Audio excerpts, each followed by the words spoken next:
Welcome to Charged Up, the official podcast of your Colby-Sawyer Chargers.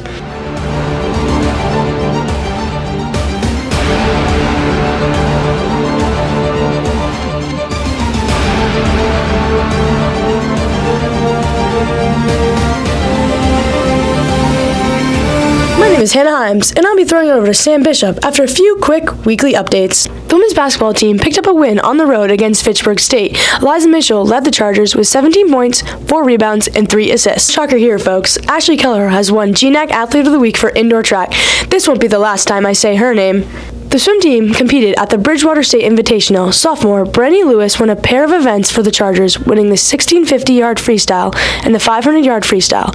First year, Rebecca Radonovich had her best showing of the season, winning the 200-yard butterfly and the 400-yard individual medley. Be on the lookout for the Chargers' top play of 2023. Voting will begin on December 12th. I want to wish you all a happy holidays. Stay warm. Sam Bishop had a nice chat with Jared Marshall about the ski team's upcoming season and their trip to Colorado. Take it away, Sam! Thanks, Himes. I'm Sam Bishop, and you're watching Charged Up, and I am joined today by Jared Marshall from the Alpine ski team, who just came back from their trip to Colorado. Jared, can you tell us a little bit about that?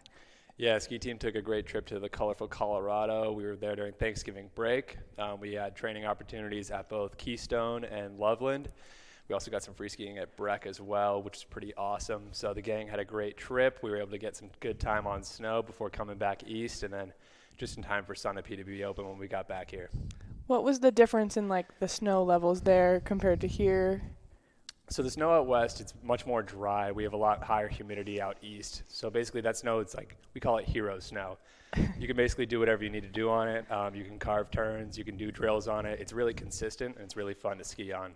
So Colorado, or just western regions in general, are filled with those types of conditions. So that's really what we're in search for when we go out and we make those trips, instead of staying east and doing an East Coast option. Yeah, that's nice. I bet there's not much open here on the East Coast around this time. There's a few options. Sunday River is an option that we've exercised in the past, but it's just much less consistent. So that's why we go out west. That's nice. It's nice that you have the opportunity to do that. Definitely. We're very thankful for that opportunity.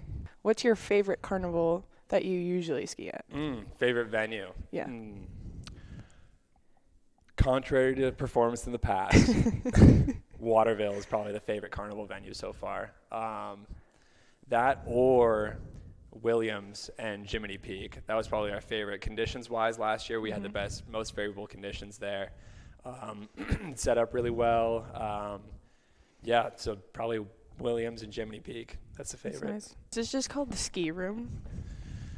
Yeah, for those of you that don't know, we are in the ski rooms. This is where we take care of all of our equipment. It's kind of one of the most time-consuming aspects of ski racing is the equipment maintenance. So we're getting home from training or back to school from training, basically, and we're spending an hour or two on our equipment each night, basically, to make sure it's maintained and ready for the next day and keeping up with maintenance so that we don't have a lot of junk equipment later on in the season when it needs to be there.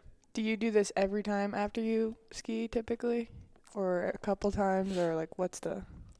So typically anytime we train in gates, we'll tune our equipment after. If it's just a free ski day and if it was pretty mild conditions, maybe we won't do anything to our skis. Pretty much the rule of thumb is wax is the minimum. So at minimum we'll wax. If the edges need to be sharpened as well, we'll tune the edges and wax. And for any race day, we're always tuning and waxing. We have some electric tuning devices here as well, so we'll use those intermittently with the hand tuning devices just to get the best edge possible. Nice.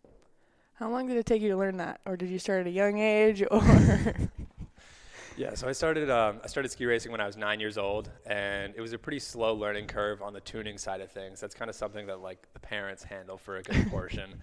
But it's got a pretty fine line, or not too fine line at all for some people. But generally, once you start kind of traveling on your own a little bit to races, once you get into 14, 15, or U16 age group, basically we call it, that's when you should be tuning your skis on your own and having a good grasp of how to do that well. So we all kind of learn from our parents or different clubs and organizations that are there to kind of teach you along the way. And then after that, once you're kind of tuning on your own with your friends, everyone's just kind of picking up habits from each other and basically just trying to tune the best that we can. And there's a lot of kind of nuances to it, some practices that are seen as good, some practices that are seen as bad, and it's totally over opinionated, but our skis are sharp, so that's all that matters.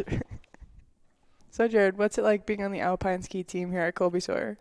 Being on the Alpine ski team here at Colby-Sawyer is a super great experience. We're just a really tight-knit family.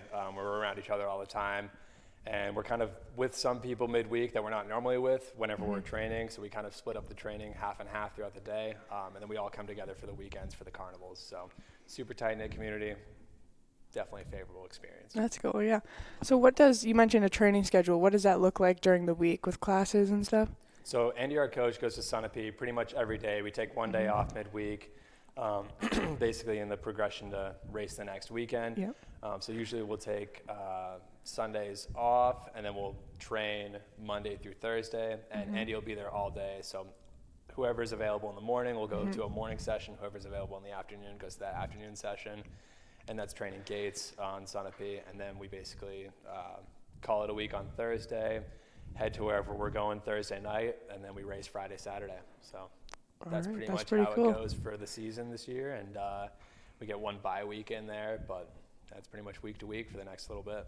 Nice. That flexibility must be nice picking when you get to go. The flexibility is nice. It's definitely nicer to be the morning crew on most days because you get those fresh tracks. Snow, yeah. Exactly. But on days where Sunapee botches the grooming, which happens. Don't say that. Happens.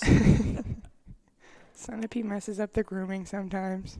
We just have to fix it a little bit. So it takes a few more cut runs to fix the trails or the run basically to get it to where we need it to be for training. So sometimes the morning crew pays off. Other times it takes more maintenance and you end up getting better training in the afternoon. But yeah. Nice. Jared, there's a big discrepancy between skiing and snowboarding and how they cross on the mountain. Have you ever run into an issue with that? I ran into several issues recently with that question, Sam. Thanks for that great question. So, nice little anecdote from our Colorado camp. I have never been hit by anyone while standing or skiing on a mountain before, up until this camp.